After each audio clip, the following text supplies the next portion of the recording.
Hola a todos y bienvenidos a un nuevo video de Al día con las guías. Vamos a revisar la guía europea 2023 sobre endocarditis.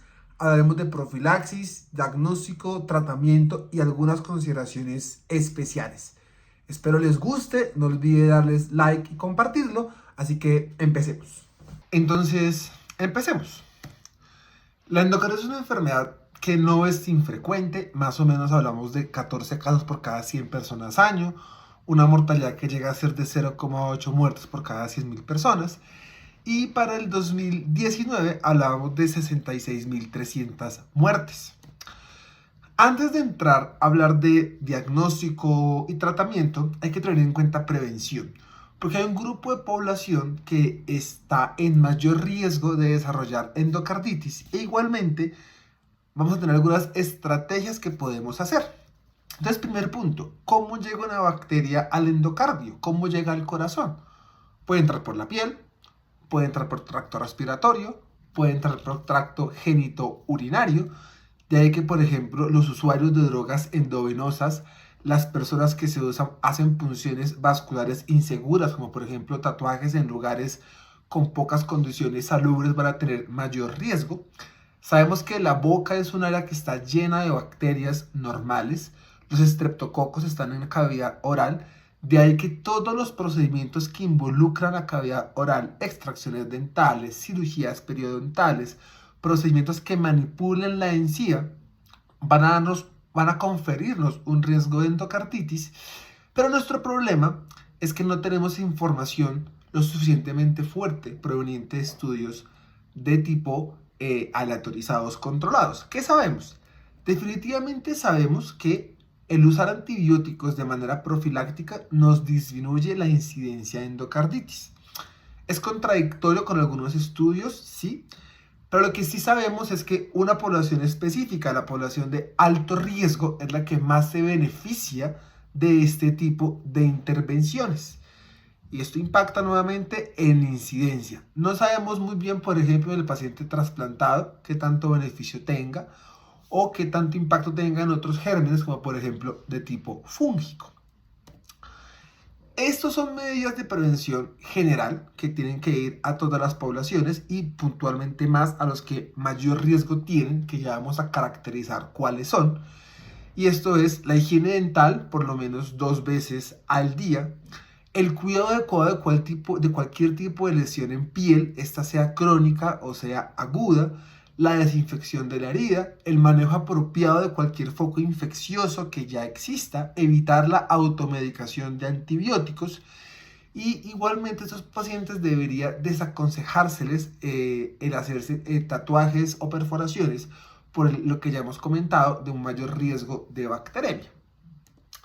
¿Qué es esa población de alto riesgo? Y esta diapositiva es importante porque estas son las personas en las cuales debemos pensar que se podrían beneficiar de antibióticos profilácticos en determinados escenarios. Quien ya ha tenido endocarditis, ¿por qué? Porque un segundo episodio de endocarditis es más mórbido, puede generar inclusive mayor dificultad si fue una válvula protésica, si fue por estafilococo aureus o si fue una persona que se inyectaba drogas. Los usuarios de válvulas protésicas, ya sean por cirugía o por vía transcatéter, los primeros 6 meses de cierres auriculares, de cierres de tabiques o de filtros de vena cava inferior, las personas con enfermedades cardíacas congénitas, exceptuando las valvulopatías únicas, como por ejemplo una aorta bivalva, y aquellos pacientes que usan dispositivos de asistencia ventricular. Otros escenarios como las valvulopatías reumáticas, las cardiopatías valvulares no reumáticas, las anormalidades valvulares congénitas, los dispositivos electrónicos implantables y la cardiopatía hipertrófica se consideran como riesgo intermedio, pero no entran dentro de esa definición de riesgo alto. Y cuando yo pienso en profilaxis, una cosa era la población que se beneficiaba, que ya la definimos cuál es, y ahora ¿cuándo lo hago? Pues básicamente cuando el paciente va a intervenciones que involucran la cavidad oral, extracciones dentales, cirugías orales, manipulación gingival o manipulación de la región periapical dental. Cuando estos pacientes van a procedimientos gastrointestinales o que involucran el epitelio respiratorio o el epitelio del tracto genitourinario, podría ponerse a consideración el beneficio no del antibiótico, sin aún poder contar desde la perspectiva de esta guía con una recomendación formal. Entonces, en conclusión, yo pienso en profilaxis en el paciente de alto riesgo. Podría tal vez pensar en el paciente que ha sido trasplantado, pero definitivamente en el bajo riesgo no lo voy a considerar como una estrategia. ¿Y qué es profilaxis? Pues es administrar un antibiótico que puede ser por vía oral o por vía endovenosa de 30 minutos a 1 hora antes del procedimiento. ¿Qué antibióticos son? Dado que los gérmenes que más me afanan son cocos en general, puedo usar amoxicilina, puedo usar ampicilina. En caso de alergias no anafilácticas podría usar cefalosporinas. De lo contrario también tengo la posibilidad de acitromicina, claritromicina o de doxiciclina. En los procedimientos cardíacos, es decir, ese paciente que va a ir a una intervención, un reparo valvular, una revascularización, se piensa siempre en la profilaxis antibiótica como una estrategia preventiva, se debe realizar. Está el uso de antibióticos previos al procedimiento, está la búsqueda activa del paciente colonizado en miras de descolonizarlo, e igualmente está que yo debería, en lo posible, si tengo la posibilidad de plantearlo en el tiempo, lograr retirar cualquier tipo de potencial foco infeccioso, especialmente de la cavidad oral, antes de 2 semanas de la intervención quirúrgica. Eso desde un punto de vista de profilaxis se los dejo de primero porque es algo que muchas veces olvidamos y me parece relevante que lo tengamos en cuenta. Ahora bien, ¿cómo diagnosticamos endocarditis? Dependiendo del centro donde uno se encuentre, la endocarditis puede ser más o menos frecuente. Realmente no es una enfermedad sencilla de diagnosticar. Tiene un cuadro de representación que puede ser agudo, subagudo o crónico, pero el síntoma que por excelencia me va a marcar a mí la sospecha va a ser la presencia de fiebre. La presencia de fiebre, ¿en quién? En un paciente correcto, es decir, en un paciente que yo le voy a sospechar endocarditis. ¿Y cuál es ese paciente? Puedo pensarlo desde un punto de vista de predisposición cardíaca y desde predisposición no cardíaca.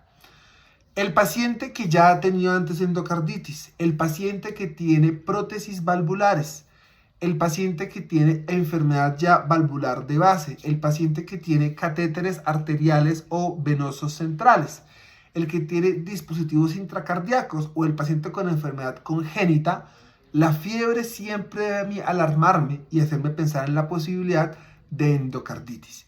E igualmente en el paciente que se inyecta drogas, en el paciente inmunosuprimido, en el paciente que está en hemodiálisis, que ha tenido intervenciones quirúrgicas dentales recientes o que ha estado previamente hospitalizado, la fiebre debo también analizarla en un contexto apropiado y ver si tengo razones suficientes para pensar en endocarditis. En el paciente anciano, en el paciente inmunosuprimido es más difícil porque la presentación es un poco distinta y no va a ser tan florida y desafortunadamente no tenemos un marcador definitivo que me hable a mí puntualmente de endocarditis. Cuando miramos diferentes cohortes de endocarditis en válvulas nativas, en válvulas protésicas y en dispositivos intravasculares, definitivamente la fiebre es el síntoma más frecuente. Miren cómo los fenómenos embólicos no son despreciables. Lo que hemos escuchado de los nódulos de Os, de las lesiones de Janneau y las manchas de Rod no son tan frecuentes como uno las esperaría, pero se pueden encontrar. El soplo cardíaco igualmente se puede encontrar y vemos que el espectro es muy amplio, partiendo siempre desde la fiebre como el síntoma cardinal. No sin que podamos tener endocarditis sin fiebre, sí, pero pues sería menos frecuente y por lo menos es bueno que nos llevemos el mensaje de lo que es más común encontrar. La microbiología. Como todo buena infecciosa, yo quiero encontrar la etiología, quiero saber la causa y aquí también lo intento. En definitiva, la estrella en endocarditis van a ser los cocos gram positivos, estafilococo aureus, estreptococos orales y los coagulasa negativos, lo que se conoce actualmente como estafilococos de tipo no aureus. Los cultivos se pueden hacer en cualquier momento. Ese concepto de que yo no debería hacer hemocultivos en frío no es del todo correcto, y menos en un tipo de enfermedad como la endocarditis, donde el inóculo bacteriano se presume que no es suficientemente alto como para que en cualquier momento el hemocultivo pudiese ser positivo. ¿Cuál es el problema? El problema es que no es infrecuente encontrar hemocultivos negativos en un paciente donde yo estaba sospechando endocarditis. Y ahí se me tiene que abrir otra parte de mi mente de qué yo debo pensar cuando no logro tener ese aislamiento microbiológico. Debo pensar en que, ¿será que el paciente ya tuvo antibiótico previo? ¿Será que tengo un microorganismo fastidioso para crecer? ¿O será que es algo no bacteriano, por ejemplo, fúngico o algo no infeccioso? Hay diferenciales como el lupus, como los síndromes antifosfolípidos, que nos pueden dar cuadros que simulan endocarditis, pero que son de origen no infeccioso. De los microorganismos fastidiosos viene su nombre de que su crecimiento en el laboratorio es difícil y aislarlo no es sencillo, y de ahí destacamos Brucella, Coxiella, Bartonella, Legionella, Microplasma y lo que ya mencionábamos de algunos hongos. Acá tendremos estudios específicos y tendremos que basarnos en factores de riesgo. Igual es más irrelevante que nos llevemos el mensaje de lo más frecuente y recordemos que son los cocos, la causa más frecuente de endocarditis y que pues igual esto debemos tenerlo en nuestra mente cuando el hemocultivo no nos está ayudando a llegar al diagnóstico. Veámoslo esquemáticamente. Definitivamente la sospecha de endocarditis nos lleva a nosotros a la toma de hemocultivos. Si yo logro identificar ya sea por Malditov o por crecimiento completo del antiograma, fenomenal. Si no, me tendré que tratar de valer de otras estrategias, ya sea porque son microorganismos fastidiosos, serologías, pruebas moleculares o llegar al punto de considerar que la etiología sea no infecciosa, siempre viéndolo en el contexto del paciente y escalonadamente. Ahora bien, sabemos que la herramienta de la endocarditis para su diagnóstico siempre ha sido el uso del ecocardiograma, porque queremos ver la vegetación. Pero definitivamente cada vez tenemos pruebas diagnósticas distintas. Acá tenemos también el TAC, por ejemplo, anidado al electrocardiograma, el uso de la resonancia, el uso de la medicina nuclear. Pero como todo debemos verlo en el contexto apropiado y qué prueba es cuál en cada contexto del paciente. Definitivamente el eco sigue siendo mi prueba de elección, la prueba que yo uso en un paciente con sospecha de endocarditis, altamente asequible, altamente distribuido en diferentes centros. Sabemos que el eco transtorácico o en su defecto el transesofágico va a ser de mayor utilidad si estoy frente a una válvula protésica o frente a un dispositivo. Me ayuda a identificar algunas complicaciones respecto a la válvula, pero ¿dónde falla el eco? ¿Dónde está la debilidad del eco? Pues está en que tal vez para identificar alteraciones puntualmente perivalvulares no es el mejor, tal vez para evaluar el ventrículo derecho no es el mejor, y que igual el hecho de yo hacer un eco transesofágico implica cierto grado de morbilidad que puede estar asociado a algún tipo de complicaciones. De ahí, por ejemplo, aparece la posibilidad del uso del TAC cardíaco anidado a un electrocardiograma. Es bueno para identificar complicaciones perivalvulares como abscesos y como pseudoaneurismas. Es aceptable para otro tipo de complicaciones. ¿Cuál es su problema? Pues que con vegetaciones por debajo de 1 centímetro va perdiendo como sus características operativas. No me evalúa respecto a la funcionalidad valvular ni a la funcionalidad cardíaca, no me da esa información. Sabemos que va a depender también igualmente del equipo. Tenemos el riesgo de nefrotoxicidad por la necesidad de la exposición al contraste y puede que esto no sea útil para todos los pacientes. Puede que sí sea útil más en un paciente hemodinámicamente inestable que tal vez no lo puedo llevar a un estudio ecocardiográfico. Más allá de esto, el mensaje es, sabemos que tenemos estudios, algunos con fortalezas, otros con debilidades, y que tal vez cuando el eco no es suficiente, y ya vamos a ver más adelante, me puedo ir apoyando en otras herramientas. Imágenes de medicina nuclear que me ayudan además no solamente a identificar complicaciones, sino a otras complicaciones extracardíacas, por ejemplo, la búsqueda de fenómenos embólicos con el uso de resonancia. Y sobre todo las imágenes de PET scan o el uso de leucocitos marcados cuando quiero evaluar prótesis, cuando quiero evaluar materiales protésicos que he implantado, ya sean valvulares o de otras características después de un tiempo de 3 a 6 meses de implantación, que ya sé que la inflamación ha disminuido. Son herramientas muy útiles cuando yo tengo una sospecha muy alta y la imagen no me está detectando la presencia de la vegetación, y ya vamos a ver que esto ha sido incluido en los criterios diagnósticos de endocarditis. Entonces, esto ya se los venía mencionando. Definitivamente eco es mi primera elección, pero ahora pregunta que deberíamos siempre hacernos, y es: ¿le hago a todos un ecocardiograma? ¿Toda bacteriemia con aureus debería irse a un eco? Es una discusión muy amplia que nuevamente va a depender del paciente. Definitivamente el paciente de alto riesgo, o sea, esa bacteremia en el paciente de la comunidad, de material protésico, de enfermedad cardíaca congénita, de población que se inyecta drogas, que ya ha tenido endocarditis o que tiene dispositivos intravasculares, no vamos a poner a discutirlo si sí o si no. Realmente se debería beneficiar porque es una población que tiene un mayor riesgo de hacer endocarditis que la población general. En las demás personas yo podría valerme de escalas. Tengo escalas para evaluar el beneficio de llevarlos a tamización con eco. Tengo escalas para aureus, para enterococo y para streptococo. En aureus tenemos VIRSTA, PREDICT, IL Positive. Acá les dejo las características operativas de cada una de ellas y el punto de corte.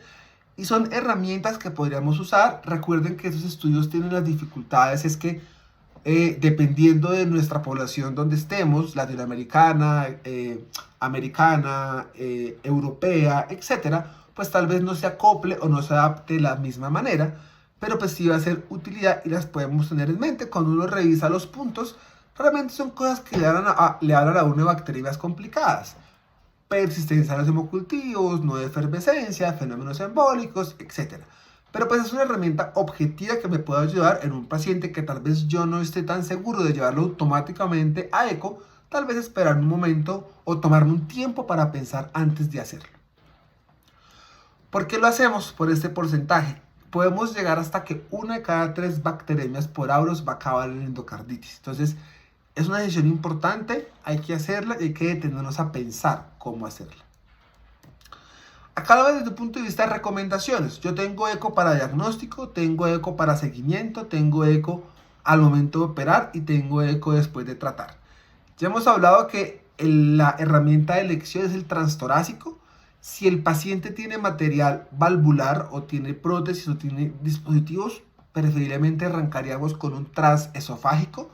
Si el eco es negativo, pero mi sospecha sigue siendo alta, el nuevo eco no se hace de forma inmediata. Yo debería esperar 5 a 7 días y hago un segundo eco. Si hice un transtorácico, ahora haría un transesofágico, tratando de encontrar ahora sí la vegetación. Seguimiento se puede usar sí, cuando el paciente ha cambiado clínicamente, es decir, se está deteriorando, o para algo nuevo que nos incluye esta guía, que igual sigue siendo material de discusión y de controversia, que es el uso de la antibioticoterapia oral. Puede que un eco de seguimiento para darle más tranquilidad a hacer el cambio tiene un papel importante. Y realmente los ecos después de haber acabado el tratamiento se pueden hacer en los pacientes en los cuales tal vez tenían indicación quirúrgica y no fueron a esta indicación, más es como para seguimiento de ver cómo se comporta en el tiempo. Las otras imágenes, ya hablamos de la tomografía, útil para detectar complicaciones, valoraciones preoperatorias, de pronto también nos da información de otros focos. Recuerden que no solamente nos está viendo el corazón. La resonancia, especialmente la cerebral, para encontrar los fenómenos embólicos. Los fenómenos embólicos llegan a ser más frecuentes de lo que nosotros a veces pensamos. Miren que más o menos hasta un 80% van a tener complicaciones embólicas en endocarditis. Y esas complicaciones, hasta 1 de cada 2 o inclusive un poquitico más, van a ser de características isquémicas.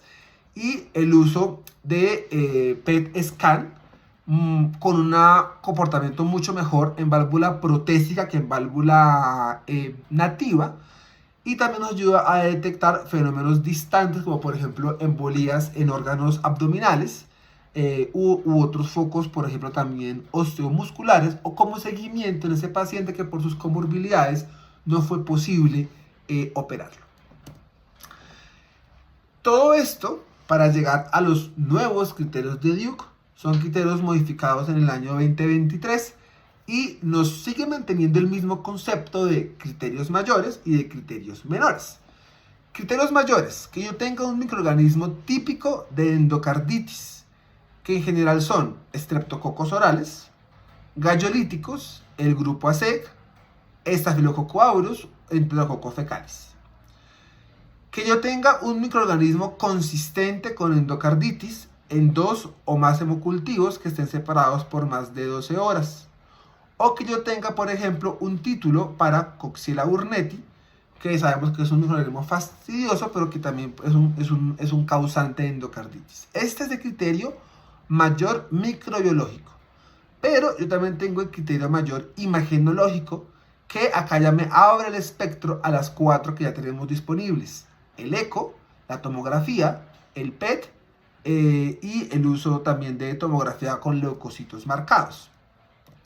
Y los menores, que es la condición predisponente, o sea, todo ese paciente que ya veníamos hablando previamente, incluido las personas que se inyectan drogas, la fiebre, los fenómenos embólicos, los fenómenos inmunológicos y que tengamos alguna otra evidencia microbiológica, ya sea de un crecimiento de un organismo distinto a los que normalmente consideramos que pueden causar endocarditis, o las otras hallazgos serológicos diferentes a Coxiella que nos pueden también servir. Todo esto lo configuramos ¿en qué? En esto. Si tengo los 2 mayores, si tengo 1 mayor y 3 menores, o tengo los 5 menores, eso es diagnóstico definitivo de endocarditis. Si tengo 1 mayor, más 1 o 2 menores, o 3 o 4 menores, es posible, y cualquier otra combinación no cumple los criterios para endocarditis.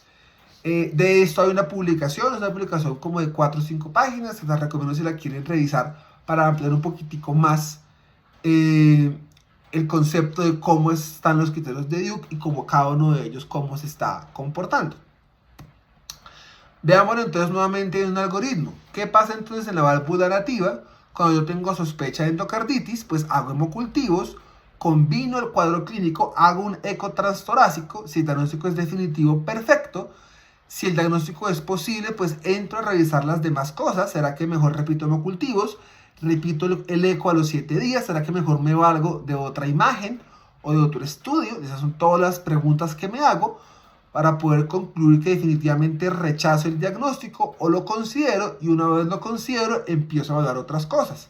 Tengo complicaciones que en otros órganos diferentes al corazón, o debería buscarlas, que es cuando voy a empezar a evaluar, ¿será que completo el estudio con resonancia? ¿Será que busco fenómenos embólicos? ¿O será que me quedo solamente como expectante con mi paciente? Asociado a dispositivos es más o menos lo mismo, las preguntas siguen siendo iguales. Si yo no identifique la endocarditis, ¿será que mejor hemocultivo nuevamente, hago imagen nuevamente, o me valgo de imágenes como el PET para poder saber si ese dispositivo que tengo ahí implantado está infectado? Siempre, como todas las enfermedades, una vez yo la diagnostico y en ese momento en que voy a decidir tratarlo, debería preguntarme mi paciente qué tan enfermo está. Y este cuadro es muy interesante porque nos dice a nosotros qué factores tenemos que hacen que el paciente con endocarditis tenga un pronóstico más ominoso, que no le vaya tan bien como quisiéramos. La edad avanzada, las válvulas protésicas, la hemodiálisis, los pacientes con fragilidad o que no son candidatos a cirugía por algún otro tipo de razón, falla cardíaca, complicaciones cerebrales, el paciente con shock séptico, la presencia de Staphylococcus aureus y las complicaciones perianulares son los que más se asocian a un peor pronóstico en el paciente. ¿Puedo tener otras cosas que me impacten en pronóstico? La respuesta es sí, pero esas que les mencioné y que están ahí en negrita en la tabla son las más relevantes en cuanto a pronóstico desfavorable del paciente con endocarditis. Listo, la diagnostiqué, ya sea porque tengo el hemocultivo más el eco más los criterios menores, el hemocultivo más los criterios menores, la tomografía, el PET scan, los leucocitos marcados. Como todo en infecto es cómo lo trato. Busco antibióticos que me ayuden a erradicar el microorganismo. Recuerden que siempre que hablamos de un componente infeccioso, lo que más nos importa es un control de foco, y a veces ese es el problema en endocarditis. El foco no se logra controlar solamente con antibióticos, y ahí que tenemos unas indicaciones de manejo quirúrgico. Yo prefiero bactericidas que bacteriostáticos. El problema dentro de la fisiopatología de la endocarditis es que la vegetación per se da cierta protección y cierta tolerancia a los antibióticos y no permite a veces una adecuada penetrancia. Mensaje grandote: las válvulas protésicas se tratan a un mayor tiempo de lo que se tratan las válvulas biológicas. Y algo en antibióticos, que siempre cuando contamos el día cero es el día que tenga hemocultivos negativos. No es el día de la cirugía en caso de que el paciente vaya a cirugía, excepto que en la válvula hubiera crecimiento de algún germen. De resto, mi día cero va a ser el día que yo logre la depuración de la bacteria. Esquemáticamente, yo tengo dos fases grandes: los primeros 15 días y la siguiente parte del tratamiento. En los primeros 15 días del manejo de la endocarditis, ¿yo qué debo hacer? El manejo endovenoso, identificar rápidamente las complicaciones, definir si el paciente es o no candidato a manejo quirúrgico, hacer cualquier tipo de control de foco que sea necesario. Y el día 10, por los estudios que se han realizado, es el punto donde yo podría preguntarme si el paciente se beneficia o no de un paso antibiótico oral. Y miren acá, con un estudio de control para ver cómo va la evolución. Y finalmente yo iría ¿para qué? Para dar el tratamiento completo, que va a ser 2, 4 o 6 semanas. Ya vamos a ver dependiendo de qué. Tratamiento empírico. En tratamiento empírico tenemos varias consideraciones como todo. He estado previamente expuesto a antibiótico. Es válvula nativa o protésica, nosocomial, comunidad o asociada al cuidado de la salud, porque miren cómo cambia la epidemiología. Válvulas nativas, válvulas protésicas tardías que son después de un año, yo pienso en lo que ya hablamos, cocos. En las protésicas hay que pensar mucho en los coagulasa negativos. Y en las válvulas protésicas tempranas entran las bacterias que no están dentro del grupo AC, o sea, esas gram negativas fastidiosas hospitalarias, el MRSA y los enterococos. Mi objetivo es que yo por lo menos en 48 horas haya logrado ajustar el manejo antibiótico apropiado si logro obtener un crecimiento, sobre todo porque cada vez tenemos más métodos moleculares que me permiten una aproximación mucho más rápida a los patrones de resistencia. En términos generales, este va a ser el manejo empírico recomendado. Entonces, adquirido en la comunidad o protésicas mayores de 12 meses, ampiceftraxona. Miren que es una dosis bastante alta de ampicilina. Las nosocomiales, vancomicina, gentamicina, rifampicina. Y en caso de que tengamos alergia a penicilina, cefazolina o vancomicina combinados con gentamicina. Ahora veámoslo esquemáticamente con aislamiento. ¿Por qué? Porque yo empecé aquí, pero mi objetivo es poder llegar a saber si fue un estreptococo, si fue un estafilococo, si fue un bacilo gram negativo, si fue un hongo o qué es lo que está pasando. Entonces, en estreptococos sabemos que los orales son los más importantes respecto a lo que se va a aislar. En general, las no complicadas que no tienen patrones de resistencia, el porcentaje de cura es bastante alto, miren que es por encima del 95%. Ya habíamos hablado que el paciente con alergia, en ausencia de anafilaxia, las cefalosporias continúan siendo un papel importante. En el estreptococo que es resistente a la penicilina, yo no pierdo este antibiótico, ya vamos a ver que está en todos los esquemas, pero le adiciono aminoglucósidos con fines de efectos sinérgicos por al menos 2 semanas. Cuando tengo neumococo, hasta 1 de cada 3 tienen otros focos como meningitis o neumonía. Ojo con los abscesos en algunas familias de estreptococos. En válvulas protésicas, pues la mortalidad se nos empieza a subir un poco más. Y esas dos bacterias que uno no tiene muy presente, pero son como primos hermanos de estreptococos, que son la granulicatela y la biotropia, se comportan como de forma similar y su manejo está basado en ceftriaxona, por ejemplo, penicilina, vancomicina, combinado con aminoglucósido.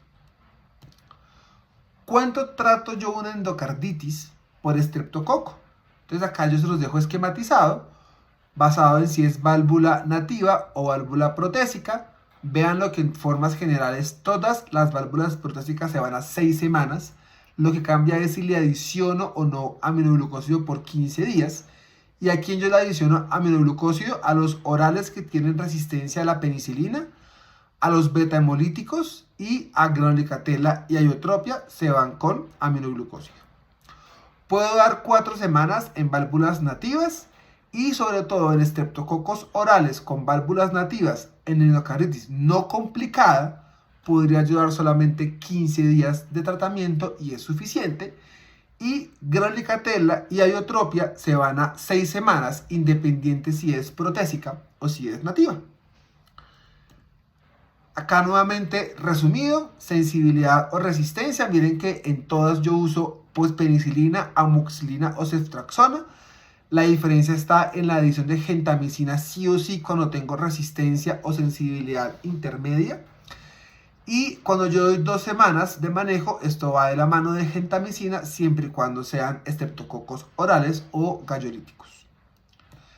Estas diapositivas van a ser un poquitico pesadas, igual ustedes las pueden consultar en las guías, pero quiero que vean así a grandes rasgos los diferentes esquemas antibióticos. Entonces nuevamente, estreptococos orales o estreptococos gallolíticos sensibles.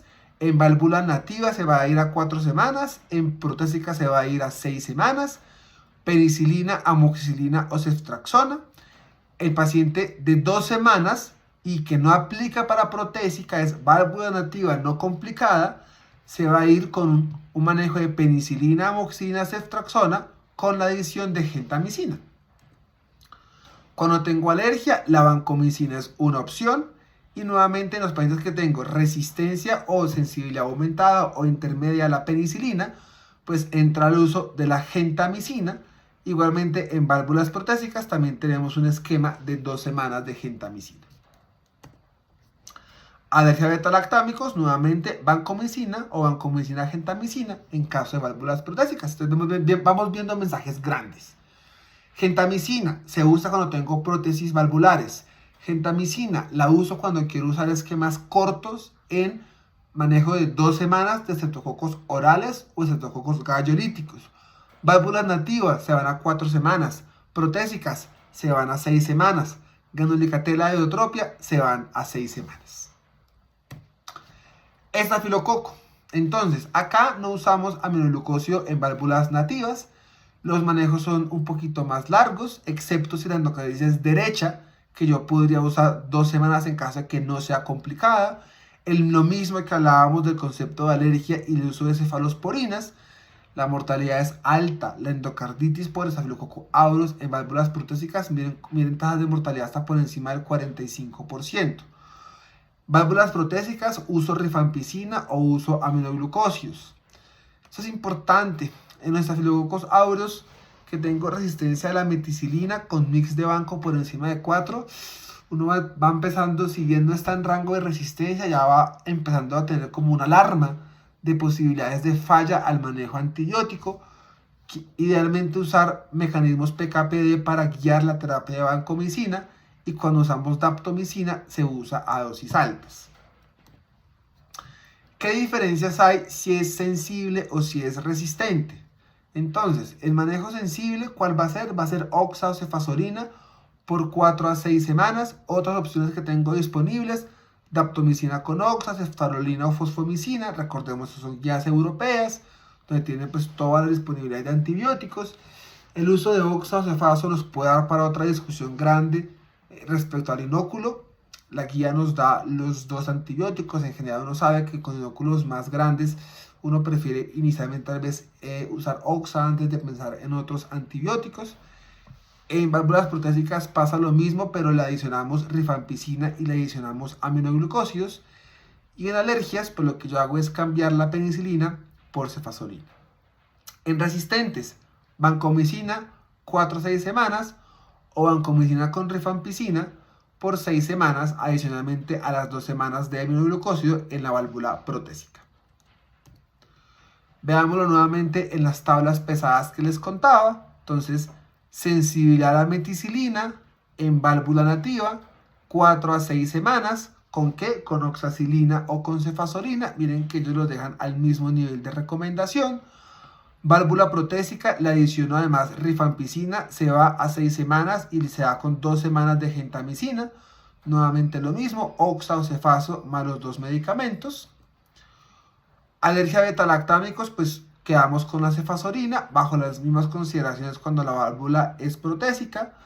Igualmente entonces tenemos otras posibilidades como el uso de daptomicina, ceftarolina o fosfomicina, con eso sí con un menor grado de recomendación del que veíamos de cefazolina y de oxacilina. Cuando tenemos resistente, pues es vancomicina. Si es protésica, vancomicina con rifampicina y con gentamicina. Y la posibilidad igual de otros medicamentos asociados dependiendo de las consideraciones. Pero a grandes rasgos nos quedamos con cefazolina, oxacilina, vancomicina y esquemas de 4 a 6 semanas para válvula nativa, de 6 semanas para válvula protésica y de 2 semanas en endocarditis derecha. Enterococos. La mayoría van a ser por fecalis. Acá los aminoglucósidos no se usan mucho porque cuando las mix son tan altas, el efecto sinérgico se pierde de manera alta. En fecales, la combinación ampicina-ceftriaxona se utiliza por un efecto sinérgico de PVPs, pero es para fecales, no se hace para fascium. Cuando usamos aminoglucósidos en ausencia de resistencia alta a los mismos, nos puede permitir acortar tiempos de resistencias. Y fascium, que tiene un problema de resistencias a la vancomicina, lo bueno es que tiene una o la otra. Cuando son bancos resistentes, tienden a ser ampisensibles y pues igual me sigue dando a mí como opciones para poderme mover. ¿Qué pasa en tiempos? Entonces, en general, todas van a ser a 6 semanas. ¿Cuál va a ser la diferencia? Que le agregaré 15 días de aminoglucósido. ¿En qué escenarios?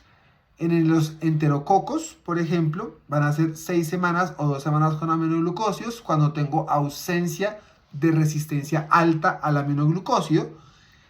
Y cuando tengo resistencia a beta-lactámicos, pues igualmente e idealmente adiciono el esquema de aminoglucósidos y en todas se van a 6 semanas. Acá no tenemos esos esquemas ni de 2 ni de 4 semanas. Acá vemos nuevamente entonces lo mismo con los niveles de recomendación. Entonces, válvula nativa, que son susceptibles a gentamicina, vamos a dar un manejo de 6 semanas con sus 15 días de aminoglucósido, con amoxicilina, ampicilina o ceftriaxona. Cuando tengo válvulas protésicas pasa exactamente lo mismo, entonces tenemos 6 semanas con 2 semanas de aminoglucósidos. Cuando tengo una alta resistencia al aminoglucósido, pues no lo voy a usar, voy a dar 6 semanas de mi manejo con ampicilina, con amoxicilina o con ceftriaxona. El que es resistente a los betalactámicos, pues el manejo será con vancomicina, pero unido a la gentamicina.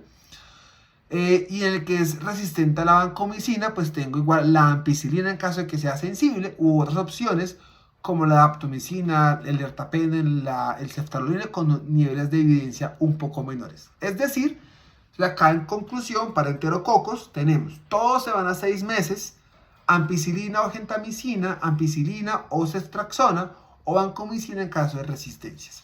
Esto es mucha información, igual las tablas están y las podemos consultar cuando las requeramos, pero los mensajes grandes son esquemas prolongados, normalmente de 4 a 6 semanas, con algunas excepciones de 2 semanas, en su mayoría con esquemas combinados, en su mayoría aminoglucósidos útiles para cortar tiempo antibiótico, aminoglucósidos útiles en válvulas protésicas, rifampicina útil en Staphylococcus aureus con válvulas protésicas, y en enterococos sí que nos importa la resistencia al aminoglucósido para saber si lo utilizamos o no lo utilizamos.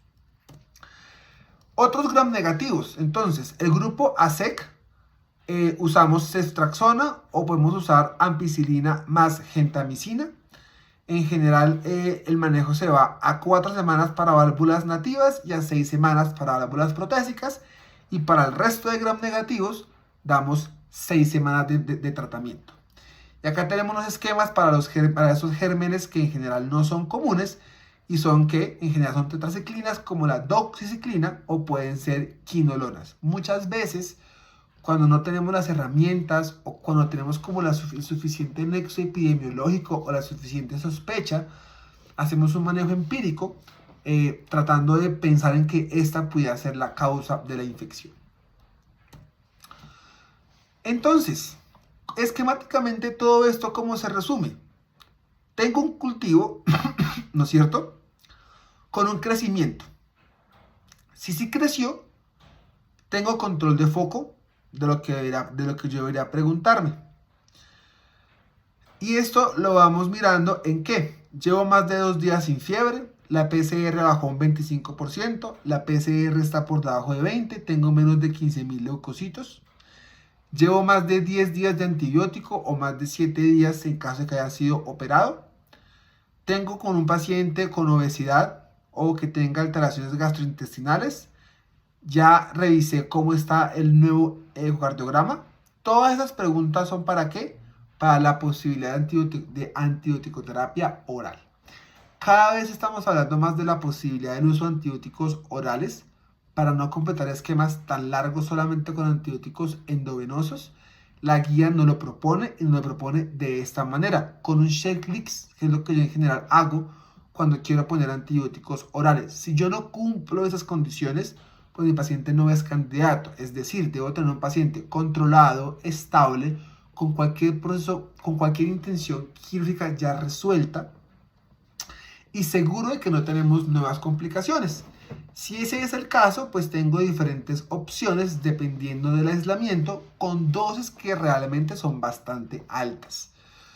Amoxicilina, rifampicina, quinolonas, linezolid, dicloxacilina, linezolid, rifampicina, ampicilina, ampicilina, quinolonas, linezolid, rifampicina. Esto pues está dentro de la guía, está recomendado, toca también ponerlo en contexto del centro donde nos encontremos. Probablemente cada vez tengamos un poco de más evidencia a favor, pero realmente es una opción y es una opción que habrá que considerar y evaluar con detenimiento si yo quisiera a mi paciente con endocarditis trasladarlo y llevarlo al manejo antibiótico oral. Cirugía. Cuando opero a un paciente con endocarditis, y eso se hace bajo unos conceptos de control de foco, de falla cardíaca y de fenómenos embólicos. El paciente mejora cuando lo opero apropiadamente, pero la cirugía no necesariamente tiene que ser ya. Algunos casos es emergente, es decir, ya 24 horas. Otros es urgente, idealmente no más de 5 días. Y en otros, pues puede que yo mejor espere a la resolución de la infección antes de pensar en operarlo. Algunas escalas están descritas, ninguna está lo suficientemente validada o estudiada para que entre como una recomendación.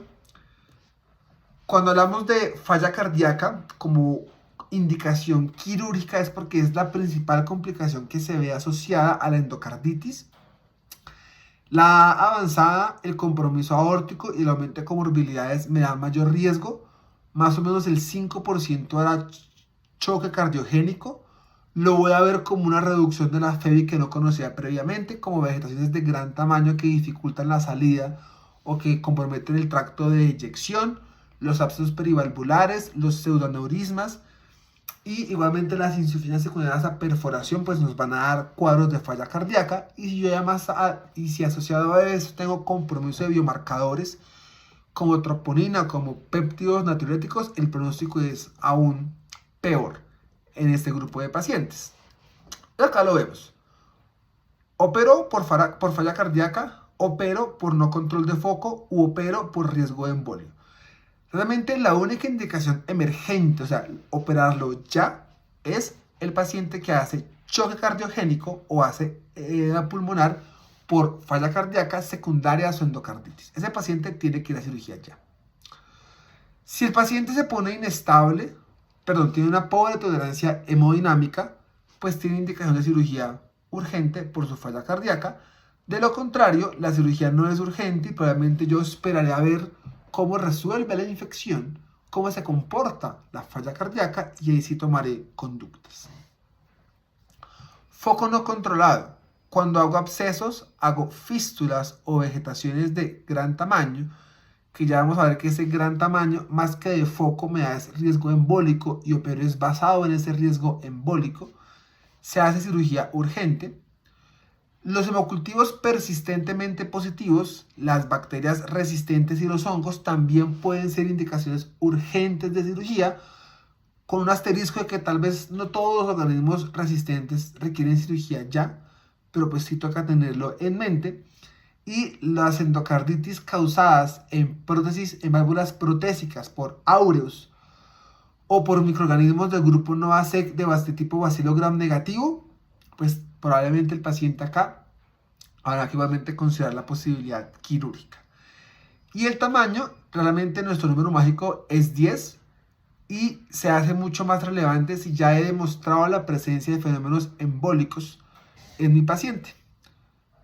Porque las vegetaciones por encima de 10, en general de 10 milímetros, generalmente el antibiótico no va a ser suficiente y van a requerir intervenciones de manejar para su manejo. Esto es lo que les estaba mencionando respecto a la infección no controlada. Entonces yo puedo tener entonces cultivos persistentes después de 7 días que me dan de un mal control de foco. Siempre igual debo pensar en, ¿será que tengo otras causas de la fiebre? ¿Será que tengo un foco distinto? Y esto, se los pongo acá, pero esto toca cogerlo con palillos. La fiebre por antibióticos es un diagnóstico de exclusión. Y yo debo estar muy seguro de que el foco está lo suficientemente controlado como para echarle la culpa de la fiebre a los antibióticos. El aumento en el tamaño de la vegetación, la presencia de otras complicaciones como los abscesos, los exodaneurismas, las fístulas, pues igual me hablan de mal control de foco. Y el problema de los gérmenes resistentes es que tal vez el antibiótico no va a ser suficiente para limpiar la vegetación, y ahí es donde entra la indicación que estábamos mencionando previamente. Y ya hablábamos de esto. ¿Dónde hay mayor riesgo de embolia? Si bien hablábamos que por encima de 10 milímetros de la indicación, definitivamente por encima de 3 centímetros y entre más móviles sean, tienen mayor riesgo. Las mitrales tienen mayor riesgo. Cuando crecen aún con antibiótico tienen mayor riesgo, y si ya ha pasado antes tienen mayor riesgo. ¿A dónde hacen la mayoría de embolizaciones? A cerebro y a vaso. Y el momento donde yo más tengo riesgo de hacer la embolia séptica es el momento de los primeros días del inicio del manejo antibiótico, porque el efecto hace que la vegetación se pueda como inestabilizar y por ende hacer el fenómeno embólico. Esto lo vemos acá, entonces eso es exactamente lo mismo que ya dijimos. Entonces, paciente con choque cardiogénico, edema pulmonar u otras complicaciones de falla cardíaca, pero tal vez no tan urgente de operar. El paciente con vegetaciones por encima de 1 centímetro, el paciente con complicaciones locales, con bacteriemia persistente después de una semana, o con gérmenes gram negativos del grupo Novasec, como gérmenes resistentes o lauros en válvulas protésicas. ¿Qué pasa con las complicaciones neurológicas? Los pacientes pueden hacer eventos cerebrovasculares y sobre todo lo podemos ver al revés.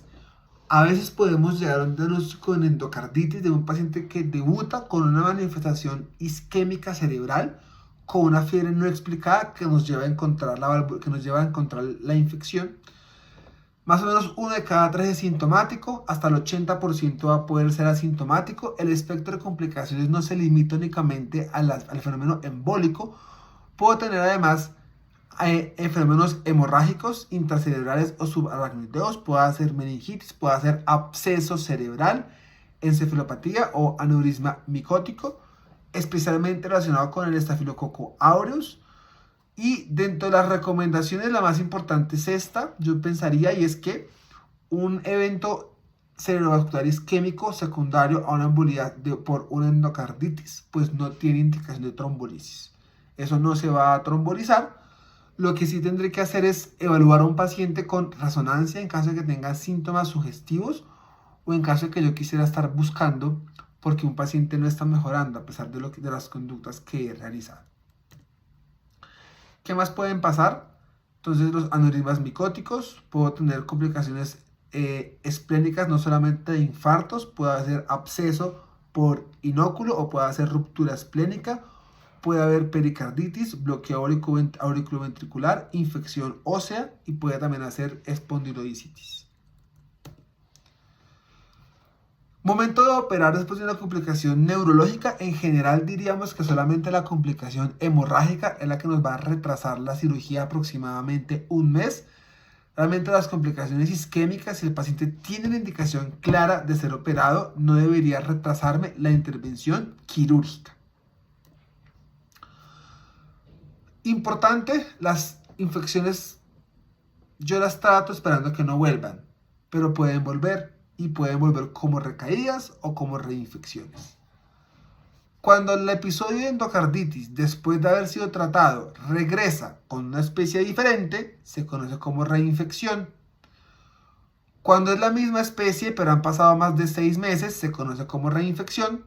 Pero la misma especie en los primeros 6 meses de haber tenido el episodio de endocarditis es lo que conocemos como una recaída. ¿Y quiénes tienen mayor riesgo de hacer recaídas de la endocarditis? El que trate mal, claramente. Organismos que son más resistentes o que son difíciles, como nuevamente lo que ya hemos mencionado de Brucella, Legionella, Clamidia, Mycobacterias, Mycoplasma, Bartonella, hongos, auros y enterococos, polimicrobianos, usuarios de drogas endovenosas, complicaciones perianulares, válvulas protésicas, componente metastásico de la infección, o sea, abscesos en otros lugares, persistencia de cultivos positivos, fiebre por encima de 7 días de haber sido operado el paciente, paciente con enfermedad renal crónica, paciente que tenga mala adherencia al manejo y el paciente con pobre higiene oral. Si nos detenemos un segundo y reflexionamos en esta tabla, vemos que en general el paciente de endocarditis clásico per se tiene mayor riesgo de que le vuelva a dar endocarditis. De ahí la importancia de ser muy juiciosos en lograr un manejo dirigido y un manejo antibiótico apropiado. Algunas consideraciones que ya hemos mencionado respecto a las válvulas protésicas, y es más frecuente en biológicas que en mecánicas, es más severo que una válvula nativa. La diferenciación de temporalidad nos habla sobre todo de la epidemiología. Las tempranas, pues miren que las causas son muy típicas de lo que encontramos en hospitales y las tardías pues se vuelven normales de cocos gram positivos. Nuevamente es un reto diagnóstico. En general nos toca usar las herramientas que ya hemos mencionado previamente. Acá usamos el eco transesofágico y acá nos apoyamos mucho en las imágenes de medicina nuclear, sobre todo cuando han pasado más de 3 meses de haberse hecho el procedimiento, porque recuerden que toda intervención quirúrgica genera algún grado de inflamación y en el momento agudo, en una imagen de medicina nuclear, pues no se podrá diferenciar entre infección o simplemente inflamación. Cada vez tenemos formas menos invasivas de poder realizar implantes valvulares. Tenemos válvulas protésicas transcatéter aórticas, transcatéter tricuspídeas e igual les puede dar endocarditis. Sobre todo en el primer año y sobre todo en el paciente joven de sexo masculino con alteración renal. ¿Qué pasa? Hasta un 60% no tiene vegetación y muchas veces la vegetación no está propiamente en la válvula, sino que está en la estructura que sostiene como la prótesis y ahí también puede haber endocarditis. O puede estar inclusive por fuera de la válvula. No está puntualmente donde está el implante, sino que está un poquitico más arriba o está un poquitico más abajo. De ahí que en este tipo de endocarditis nos apoyamos mucho en la medicina nuclear porque nos ayuda a poder efectivamente a identificar el componente infeccioso. Generalmente yo hago intervenciones transcatéter en poblaciones de mayor edad, más comórbida. De ahí que sus intervenciones también van a estar más limitadas y tenemos que la información aún no es tan amplia justamente por el tipo de población que tiene este tipo de válvulas.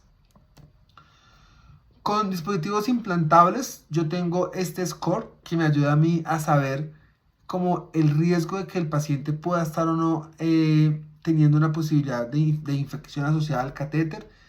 Miren que mira si el paciente tiene intervenciones previas, la edad, la función renal, la inmunosupresión, los tipos de procedimientos. Yo puedo tener infecciones del bolsillo, puedo tener infecciones del dispositivo esto también a veces es difícil. Es difícil porque diagnosticarlo no es sencillo. Tratarlo se hace bajo las mismas consideraciones que hablamos de la endocarditis, pero a veces la decisión compleja es cuándo retiro el dispositivo, si el dispositivo del paciente lo requiere, se lo quito y se lo pongo, en qué momento, en qué temporalidad.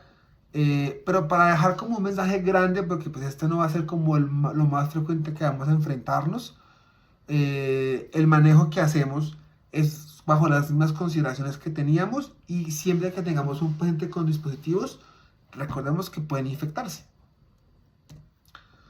Acá lo vemos en forma de algoritmo, entonces el paciente que tiene sospecha de infección del dispositivo igual se va a cultivos y se va a estudios con transesofágico o probablemente con estudios de medicina nuclear.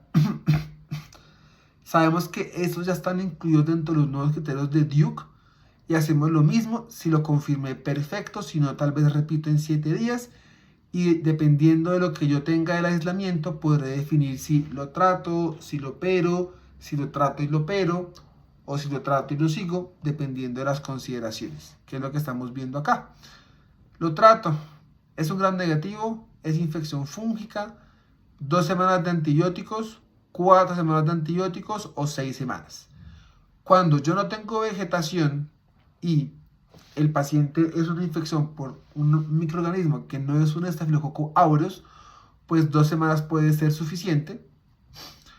Vegetaciones con aureus 4 semanas y embolia séptica o válvulas protésicas son 6 semanas. En general, la mayoría acaban requiriendo extracción del CID, muy claro cuando el paciente tiene compromiso definitivo por criterios de Duke, un poquito menos claro cuando es gram positivos o fungemia y mucho menos claro cuando es gram negativos, pero en general la verdad en endocarditis asociadas a dispositivos terminamos retirándolos, tratándolos y después volviendo a reimplantar el mismo. Consideraciones de endocarditis derecha. Es el 10% de las endocarditis, especialmente en pacientes de enfermedad congénita cardíaca, dispositivos, inmunosupresión, catéteres y poblaciones de que se inyectan drogas. La tricúspide es la que más se afecta, puede afectar remanentes embriológicos y el compromiso de derecho a izquierdo es menos frecuente. Igual, fiebre, bacteremia, tos, hipertensión pulmonar secundaria a embolia séptica, eco transesofágico y medicina nuclear. Las poblaciones que se inyectan drogas tienen mayor recurrencia. 90% llega a ser suficiente solamente el manejo antibiótico y es más benigna si se compara en cómo se comporta la endocarditis izquierda. Consideraciones de manejo son muy similares a lo que habíamos hablado previamente. Cubrimos básicamente los mismos gérmenes. En la población que se inyecta drogas, ojo con pseudomonas. Y en los usuarios de heroína, ojo con los hongos. Manejo normalmente a 2 semanas. ¿Cuándo qué? Cuando es aureosensible, cuando responde en las primeras 96 horas, cuando la vegetación mide menos de 2 centímetros y cuando no tengo ni componente de metástasis infeccioso, ni complicaciones cardíacas, ni prótesis, ni endocarditis izquierda concomitante. Si no cumplo ninguno de estos criterios, pues el manejo va a ser de 4 a 6 semanas. ¿Con qué? Con lo que ya habíamos hablado previamente. ¿Y a quiénes opero? Disfunción del ventrículo derecho, persistencia de la vegetación con fenómenos embólicos, vegetaciones por encima de 2 centímetros. Realmente esas pueden ser las que más nos quedamos, porque son como las que más soportadas de la evidencia están. Nuevamente ustedes las pueden consultar, pero recuerden que acá sí nos cambia el tamaño de la vegetación. En izquierda era 1 centímetro, en derecha viene a ser 2 centímetros. Esto es como lo grande que teníamos acá para resumirles de la guía publicada en 2023 de endocarditis. Espero les haya gustado este video. No olviden darle like, compartirlo. Y los espero en Instagram donde podemos encontrar más información acerca de infectología.